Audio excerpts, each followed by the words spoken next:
Analisa teknikal 15 Maret 2022. Nah, jadi kita rekap sedikit ya untuk yang kemarin analisa kita memang ada kemungkinan untuk naik di sekitaran volume profile visible range ini ya. Walaupun memang kemungkinan kecil saya kemarin bilang dan lebih ke arah bearish. Jadi kita akan mengambil posisi short. Nah, kemarin kan begitu ya. Posisi short di sekitaran sini, di sekitaran trend line gitu. Kalau misalnya bisa lebih tinggi kayak tadi malam atau tadi pagi ini ya, itu lebih bagus lagi. Tapi pagi tadi kan kita belum melakukan analisa lebih lanjut, jadi mungkin takutnya berbeda ya. Nah, jadi kita ambil di sini aja. Nah, ini kemarin itu kalau kita ingat, ini kan ada langsung ngejarum nih di sini jam 11-an. Itu waktu Elon nge-tweet mengenai dia tidak akan menjual Bitcoin-nya gitu ya. Nah, sekarang saya harap teman-teman sempat mengambil posisi di sini gitu. Dan juga ya berarti sudah untung, sudah TP gitu ya posisinya. Nah, mengapa bisa begitu? Saya coba bandingkan dengan channel VIP karena kita juga ngecuan kemarin ya. Bagi teman-teman yang memang mau join VIP bisa cek link di deskripsi bawah. Nah, jadi bagaimana cara saya berpikirnya kemarin itu? Nah, misalnya contoh ini ya. Kemarin itu saya nge-short ETH. Sorry. Nah, di 2.600-an. Itu di sekitar jam 11.18. Nah, tadi kita lihat ya, waktu BTC naik itu jam 11-an tadi.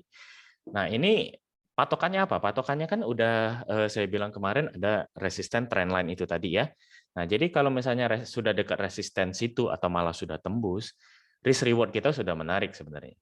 Tapi memang kita harus perlu lihat lagi. Saya pun lihat lagi real time. Makanya saya ada pilihan untuk HK gitu, walaupun lebih high risk. HK itu hajar kanan gitu istilahnya ya. Jadi langsung market price gitu. Misalnya nggak dapat 2.600, 259 something ya masih oke. Dan beda hanya beberapa 12 menitan, kita langsung TP1 nih, 2580. Nah, walaupun sampai ke malamnya itu sampai dapat ke arah TP3 gitu. Jadi memang menurut saya teman-teman harusnya juga mendapatkan apa namanya keuntungan ya kalau misalnya memang melihat analisa saya kemarin seperti apa. Dan juga saya memang kemarin fokusnya nge-short aja. Nah, misalnya contoh saya ambil juga ada di ICP. Waktu naik juga di sekitaran resisten, tapi ini agak lebih tinggi, ini bisa dilihat ya di 39-an. Nah, di sini BTC-nya masih 39. Nah, saya melihat bahwa tadi itu kan volume profile visible range itu ini sudah TP1 by the way ya. Nah, ini kalau kita lihat kan di sekitaran 38 yang kemarin ini sekarang sudah berubah ya. 38.700-an yang di dekat-dekat sinilah kemarin itu. Nah, jadi dia sempat tembus ke sini, ya itu secara nggak langsung memang potensi untuk kita nge-short dong. Jadi makanya saya dapat sini ya TP lagi di daerah sini gitu ya. Karena ini sudah dekat support memang support 1 jamnya. Jadi ya memang kita harus tahu jadi resisten di sini, support di sini, ya kita bisa ambil keputusan gitu untuk analisa atau untuk ambil posisi. Nah, jadi teman-teman kalau misalnya saya analisa begini, jangan patokannya cuma saya bilang bearish, wah udah bakal turun terus, ya jangan juga. Apalagi kalau main futures ya, kita harus cepat dan harus lihat price action-nya seperti apa. Kalau misalnya contoh kayak kemarin ini, misalnya ini saya sempat TP1, tapi kan ini sempat naik lagi. Nah, itu pun ada teman-teman yang malahan nambah muatan gitu. Nah, karena sudah mentalitasnya udah tahu, bukan takut kenapa malahan gitu ya. Kita udah set untuk SL-nya ya sekitaran sini, karena ini resisten besar gitu kan. Jadi kalau misalnya tembus ya bahaya. Jadi kita set SL di sekitaran sini. Jadi kalau misalnya memang sudah di sini daerahnya mendekati SL ya lebih bagus lagi untuk kita cicil lagi gitu. Nah, jadi mungkin strategi ini sebenarnya saya nggak share loh ke mana-mana gitu ya. Ini saya share aja supaya teman-teman juga bisa cuan bareng lah gitu. Jadi cara makainya gimana gitu ya, analisa saya terutama. Ya nggak 100% benar pastinya, lakukan analisa sendiri lagi ya. Nah, cuman kalau saya sih cara tradingnya seperti itu. Ya, semoga mungkin cocoklah ke teman-teman atau memang semoga profit gitu ya. Nah, untuk hari ini seperti apa? Nah, kalau misalnya di sini kita lihat untuk Fear and Greed itu turun 2 poin ya. Jadi kembali lagi ke posisi minggu lalu. masih di extreme fear di 21. Jadi masih sideways di sisi itu aja sih sebenarnya. Nah, untuk on-chain signalnya juga masih lebih ke arah bearish. Untuk open interest ini nge-flat ya. Funding rate ada kenaikan, tapi ya masih cenderung beginilah, nggak banyak pergerakan, masih nge-flat gitu, nggak ada yang misalnya seperti ini turunnya drastis gitu ya. Nah, kalau turun drastis ini biasanya sideways nih. Nah, sideways dulu, malahan lebih ke turun lagi harganya gitu, karena ya banyak yang nge-short gitu kan. Nah, kalau ini masih lebih dominan ke long, jadi kita bisa bilangnya netral bullish lah. Nah, akumulasi whales ini bagus, naik gitu ya, berarti whales juga sudah lebih positif gitu. Untuk ini apa namanya inflows whales seperti apa kita cek ya. Nah, ini ada juga sedikit kenaikan nih, walaupun masih di daerah ya di sini-sini aja sebenarnya. Dia lebih ke tengah gitu ya. Nah, jadi ini bisa mengatakan apa? Ini adalah data yang mengatakan bahwa inflows whales itu banyak, tapi juga akumulasi banyak gitu ya. Jadi lebih ke arah netral. Walaupun tadi lebih bagus secara akumulasi naiknya itu kan bagus sekali. Nah, kalau misalnya kita lihat dari BTC Exchange itu tetap nge-flat juga, jadi nggak ada banyak perubahan gitu ya. Jadi memang lebih masih ke sideways netral gitu. Nah, kalau misalnya sideways ini posisinya ini pun mendekati gitu ya, dari technical score 36,5 mendekati ke arah netral. Safety score juga 56 ke arah netral gitu. Jadi memang seharusnya sama semua. Begitu kita lihat posisi data begini, lihat technical juga pasti mirip-mirip gitu. Sorry. Nah, kalau dari 1 jam ini masih agak bearish. Oke, jadi kalau misalnya kita lihat dari trading view, kita coba lihat dari preset dulu ya.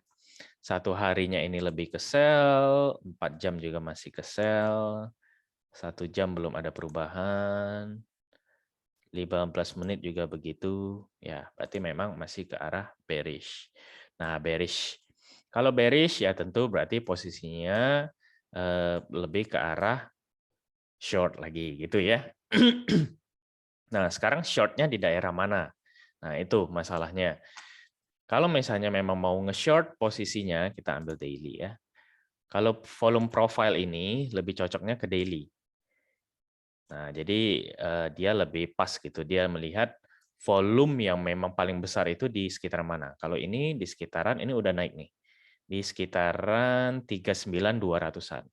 Nah, paling bagus mau nge-short di daerah itu. Apalagi kalau bisa dapat resisten. Gitu ya. Misalnya contoh, resisten besar ini. Nah, jadi misalnya tadi 39.200-an, ini beda karena ini 1 jaman ya. Jadi makanya lebih akurat ya kita ambil 1 harian. Nah, tapi kalau untuk trading time frame kecil itu bagus. Jadi misalnya 39.200-an tadi mungkin sekitaran sini ya. Nah, itu sama dengan resisten 1 jaman. Nah, itu jadi ini pun sebenarnya sudah bagus kalau mau nge-short. Kalau bisa dapat di sini lebih bagus lagi. Jadi kita bisa SL-nya mungkin ya sekitaran sini doang gitu ya. Jadi tetap dapat misalnya dia naik ke sini, ya udah kita bisa lihat nge-short. Kalau misalnya dia terus naik, mungkin kita bisa nambah kayak kemarin. Nah, kita bisa di sini trendline kan, wah kita bisa nambah nih kalau misalnya naik lagi. Kecuali memang sudah tembus ya, itu pun otomatis SL kita kena gitu kan, ya udah resiko trading gitu. Nah, jadi apa namanya? Kalau saya sih hari ini ya seperti itu. Kita lihat di sini bakal sampai nggak? Kalau nggak sampai gimana dong? Berarti nggak ambil posisi. Ya udah ngapain dipaksain? Berarti di sini-sini doang nih kemungkinan gitu kan. Kalau misalnya dia justru lebih memang langsung turun aja, ya udah kemungkinan kita lihat dulu nih, ini ada daily support, ada 4 jam support gitu ya. Nah, mungkin kalau sampai ke daily ini udah lumayan bagus nih kalau kita mau ngelong gitu kan. Walaupun saya tekankan ya, selalu kita harus lihat price action waktu real time-nya seperti apa gitu. Jangan, oh oke, ini berarti 39.200, 39 ini, oke, jadi saya set, saya antri. Saya nggak tipenya seperti itu sih sebenarnya. Karena saya bakal lihat real time-nya seperti apa. Kalau misalnya dia ngepam-nya seperti ini, gitu ya, gila-gilaan ini kemarin itu bukan kemarin, malahan tadi pagi ya, itu tiba-tiba naiknya ya jangan langsung kita paksain di sini, kita langsung nge-short gitu ya. Nah, itu juga bahaya gitu. Kalau misalnya bingung, ya lihat aja dari time frame yang lebih kecil. 15 menit lah kalau saya paling kecil gitu. Nah, bisa dilihat di sini, tuh naik naik naik naik naik naik naik gitu kan ya, nggak ada penurunannya, walaupun di sini ada penolakannya. Dari sini, wow langsung turun. Mungkin langsung mau nge-short, nggak juga, santai aja gitu loh. Karena posisinya kan sudah lewat resisten kita pertama nih. Jadi kita lihat dulu nih, apakah dia bakal lewat lagi resisten sini. Kalaupun mau ambil di daerah sini, ya kita waktu naik bisa kita cicil lagi lebih besar. Nah, kira-kira begitu ya cara mainnya, bukannya malahan kita, wah panik atau kita ikut ngelong, wah habis deh. Kalau kita ikut ngelong gitu loh. Apalagi kalau ada penolakan yang cukup signifikan yang kita tahu sudah dari resistennya sendiri di sini ya. Nah, semoga teman-teman ngerti ya dengan penjelasan singkat saya. Ini sebenarnya memang strategi masing-masing, tapi ya saya bagikan aja kalau strategi saya seperti ini. Nah, kalau dilihat dari trend line, kita kembali lagi 1 jam ya. Lihat dari ini wedge-nya, itu kita sudah jebol sih sebenarnya. Kalau 4 jam itu udah close candle belum ya? Lihat, udah jebol ya. Jadi kemungkinan turun itu lebih besar memang gitu. Jadi mendukung ke arah bearish tadi. Tapi karena ada ini tadi ya, ada volume profile ini, jadi ada kemungkinan gitu kayak kemarin. Nah, jadi jangan buru-buru, ini udah tahu bearish langsung nge-short dari sini, ya jangan juga. Jadi kita harus tahu posisi resisten sama supportnya. Nah, kira-kira begitu ya, teman-teman mungkin tahu jadi ada gambaran lah kira-kira hari ini secara teknikal BTC bagaimana dan kalau mau open posisi pun ya udah tahu gitu caranya seperti apa. Oke, terima kasih teman-teman sudah menonton, semoga bermanfaat dan jangan lupa untuk like, subscribe serta komen dan share ya. Dan juga hidupkan lonceng notifikasi kalau mau supaya mendapatkan langsung notifikasi ketika saya ngepost di YouTube ini. Oke, stay safe di market ya. Terima kasih.